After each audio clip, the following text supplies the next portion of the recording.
Imagine a time before television, when the flickering glow of the radio was the only source of mystery, thrills, and spine-chilling suspense. For over 20 years, one show reigned supreme in the world of radio drama. A show that kept listeners on the edge of their seats, gripping their armrests, hearts pounding as the unexpected unfolded. This is Suspense, the radio show that turned the ordinary into the terrifying, the mundane into the mysterious, and the innocent into the guilty.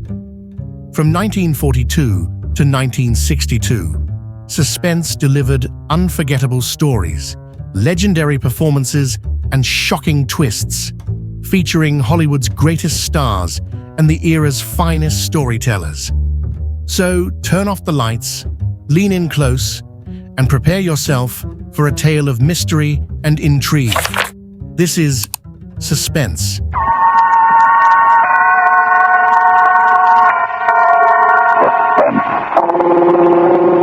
And the producer of radio's outstanding theater of thrills, the master of mystery and adventure, William N. Robeson.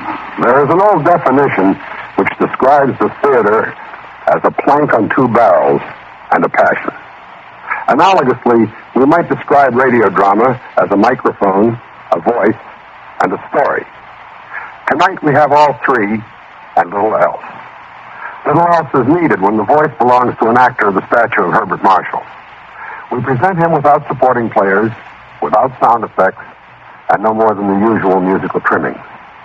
His voice is all that's needed to strike terror to your heart.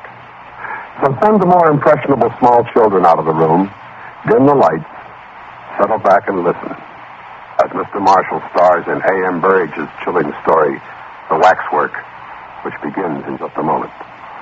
Here's Frankie Lane. I never feel like singing with a bad cold, so I take wonderful four-way cold tablets to relieve my cold misery fast. Right. Tests of 4 leading cold tablets proved four-way fastest acting of all.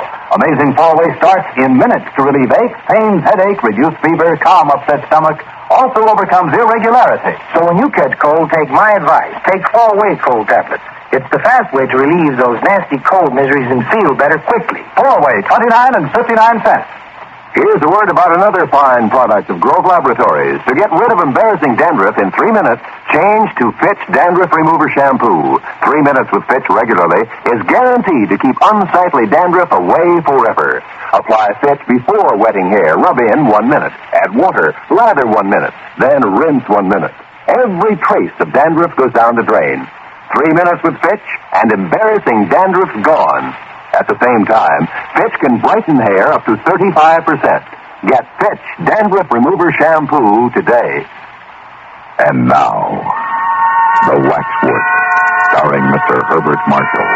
A tale well calculated to keep you in suspense.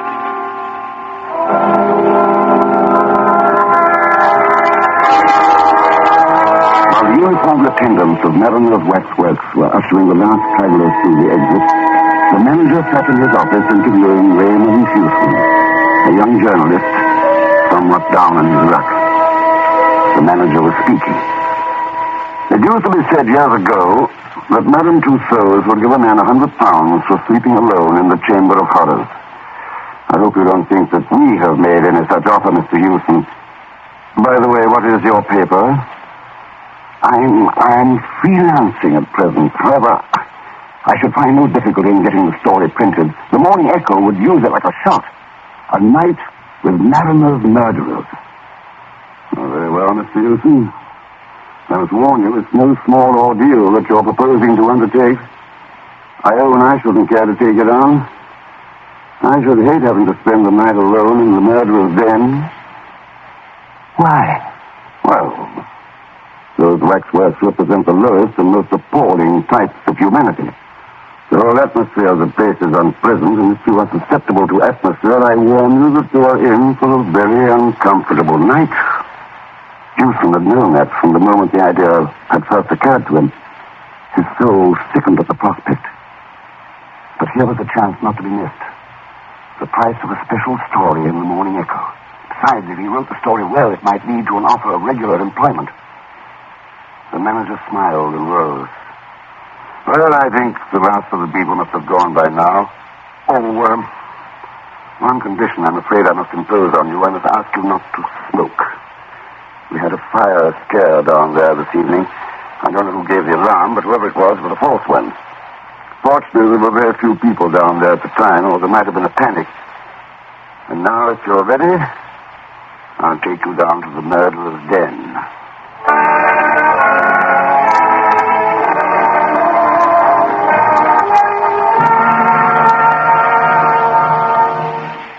In a moment, we continue with the second act of Suspense. Here comes Elmer Blurt, world's lowest pressure salesman. Somebody home, I hope. It says here, J.P. Pullum, dentist.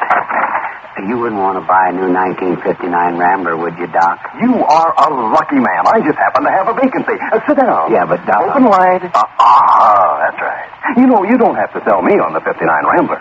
First in economy, first in sales gains, and no wonder. Rambler has the best of both. Big car room, small car economy. Yeah, but Doc... Oh, relax. Can't you salesmen ever stop selling?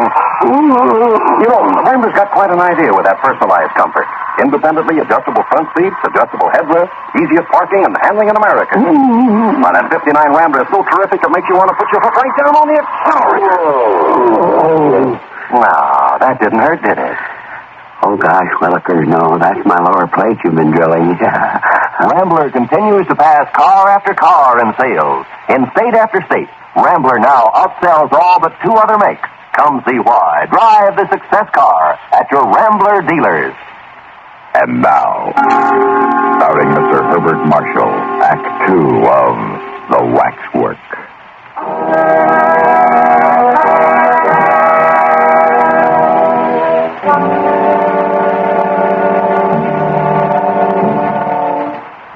Murderer's Den in Mariner's Waxwork is an eerie and uncomfortable chamber. A chamber whose atmosphere invited its visitors to speak in whispers. The Waxwork murderers stood on low pedestals.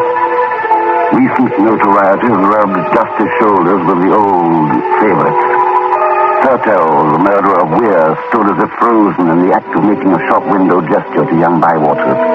There was Destroy, the poor half-baked little snob who killed for gain so that he might ape the gentleman. Within a few yards of him sat Mrs. Thompson, that erotic romanticist, hanged to propitiate the British middle-class matronhood. Charles Peace, the only member of the vile company who looked uncompromisingly and entirely evil, sneered across at Norman songs. The manager pointed out several more interesting of these unholy notabilities. That's Crippen. I expect you recognize him. Insignificant little beast who looked as if he couldn't tread on a worm. That is Armstrong. Looks like a decent, harmless country gentleman, doesn't he? There's old Vaquier. You can't miss him, of course, because of his beard. And this one. Who's that? Hewson asked in a whisper. Oh, have a good look at him.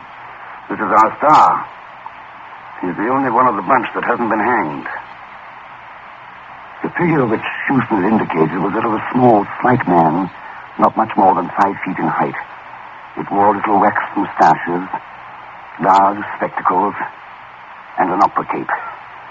There was something so exaggeratedly French in its appearance that it reminded Hewson of a stage caricature. He could not have said precisely why the mild-looking face seemed to him so repellent.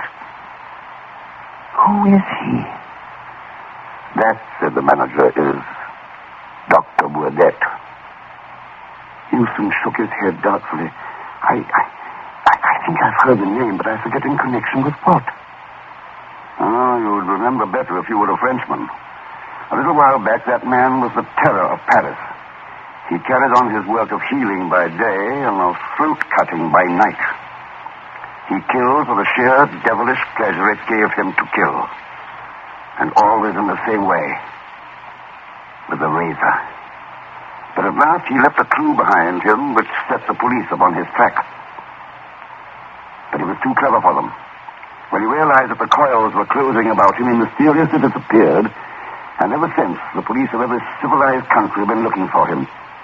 However, was no doubt that he managed to do away with himself, and by some means which has prevented his body coming to light. I don't like him at all. What eyes he's got.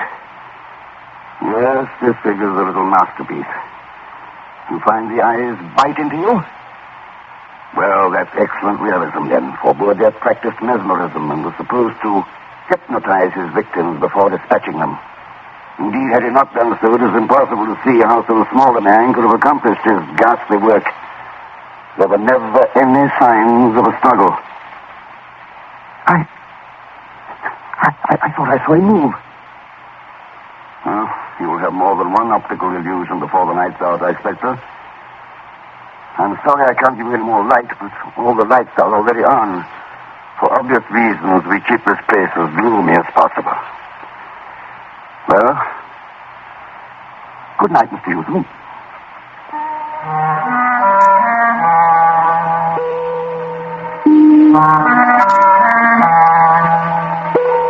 The manager had provided an armchair for Houston, who immediately turned it so that his back was towards the effigy of Dr. Bourdet. For some undefined reason, he liked Dr. Bourdet a great deal less than his companions.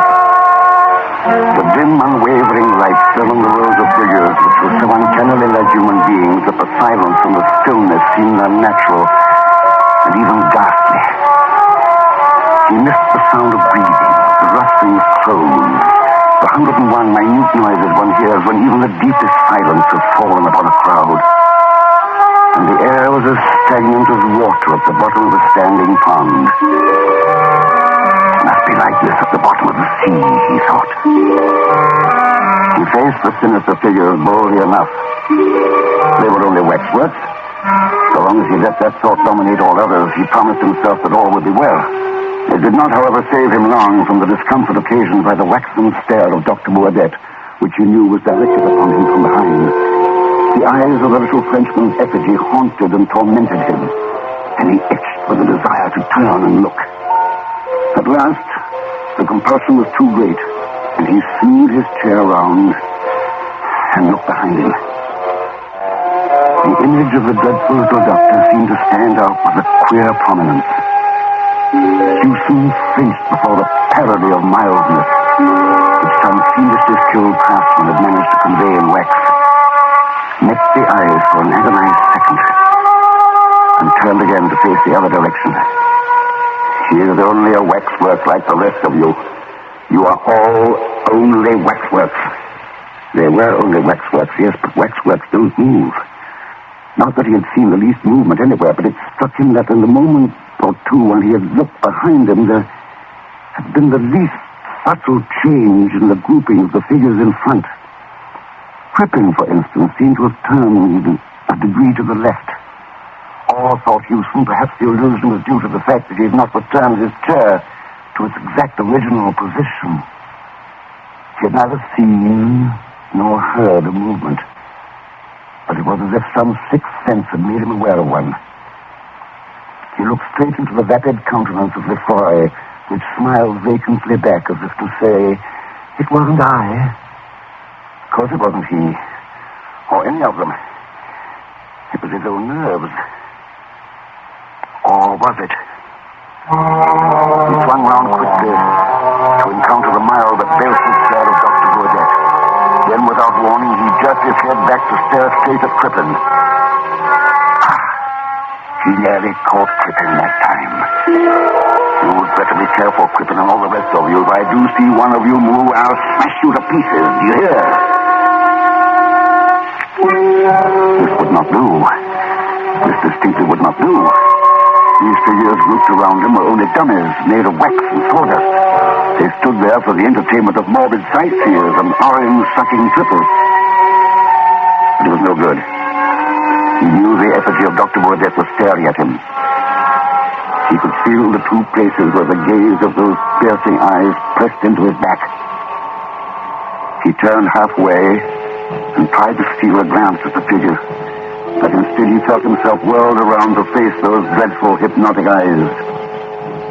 You moved! Yes, you did. You moved. I saw you. You moved. sat quite still, staring straight before him like a man found frozen in the Arctic snows. Dr. Burdett's movements were leisurely. He stepped off the pedestal with the mincing care of a lady alighting from a bus, and then quietly sat down on the edge, facing Jason. Bonjour, monsieur. Something tells me that you are nervous. My dear sir, have no illusions. I am not one of these contemptible effigies miraculously come to life. I am Dr. Burdett himself.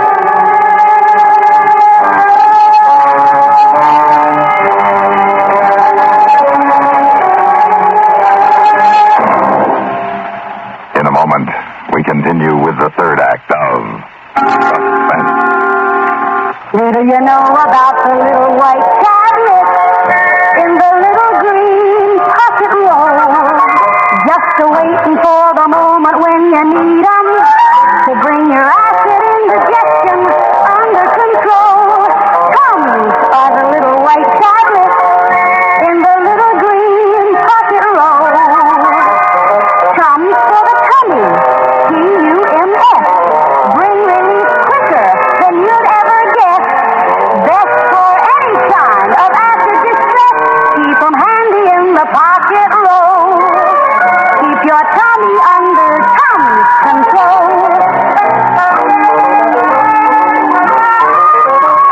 Tums are fast, effective, and safe. Tums relieve the discomfort of acid indigestion quickly, with no danger of acid rebound, sometimes caused by harsh alkalizers. Always carry Tums, 10 cents.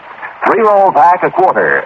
New Tums 6-roll pack with free metal carrier, 49 cents. And now, starring Mr. Herbert Marshall, Act 3 of The Waxwork.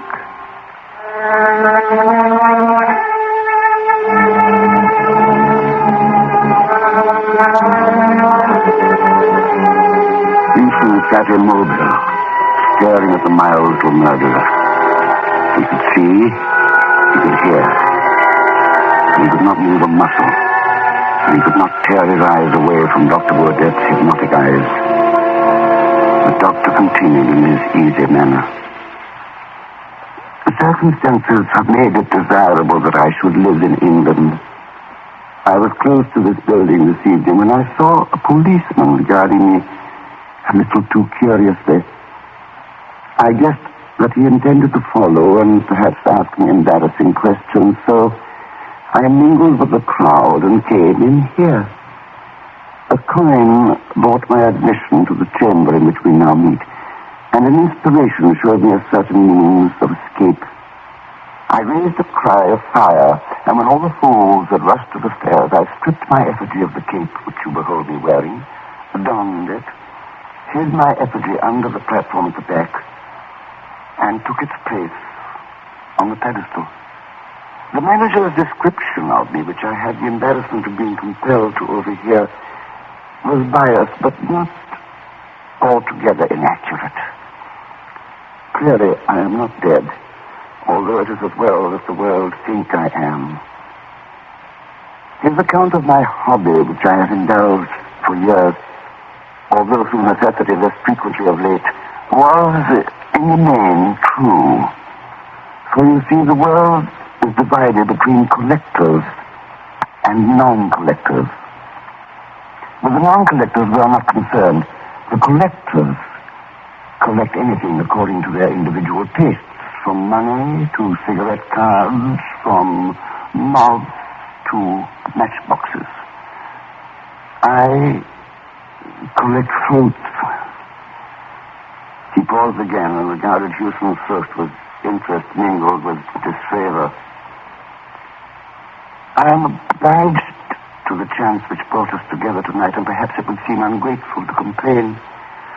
From motives of personal safety, my activities have been somewhat curtailed of late, and I am glad of this opportunity of gratifying my somewhat unusual whim.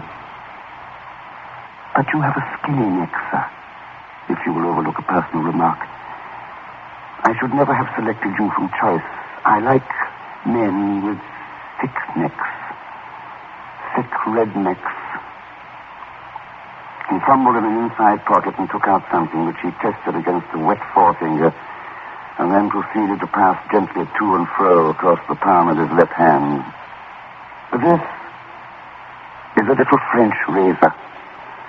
The blade, you will observe, is very narrow. They do not cut very deep, but deep enough. In just one little moment, you shall see for yourself. I shall ask you the little civil question of all polite barbers. Does the razor suit you, sir? He rose up, a diminutive but menacing figure of evil, and approached Houston with the silent, furtive step of a hunting panther. You will have the goodness to raise your chin a little. Thank you. And a little more. Just a little more. Ah, thank you. Merci. Merci, monsieur. Merci. Merci.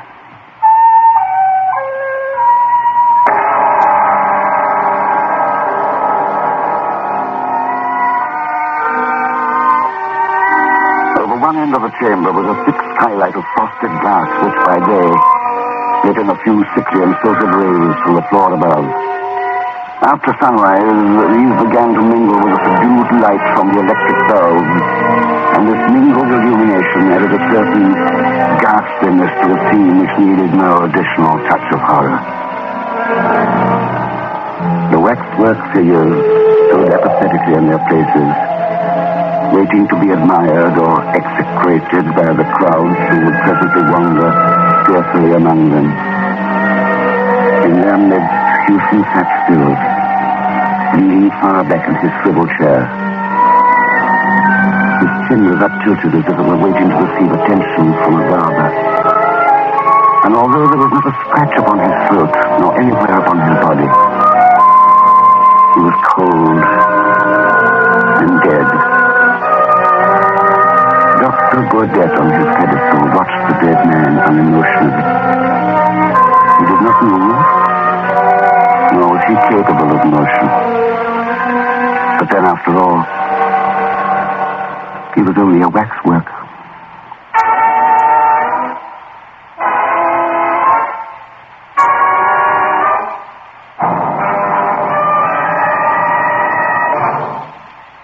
Suspense, in which Herbert Marshall starred in William N. Robeson's production of The Waxwork, written by A.M. Burridge and adapted for radio by Mel Donnelly.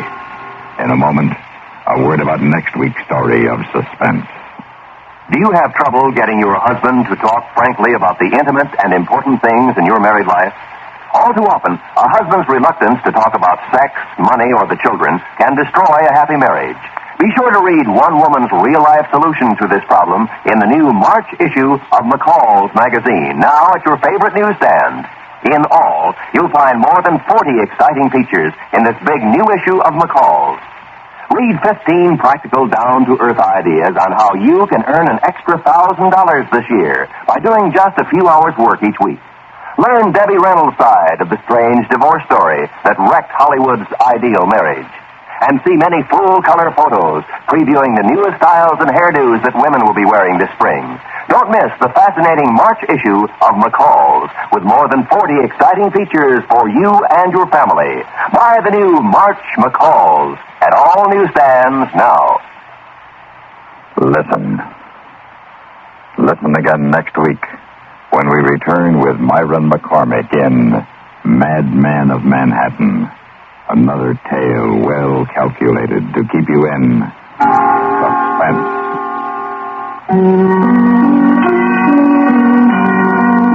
The latest news follows, then Have Gun Will Travel on the CBS Radio Network.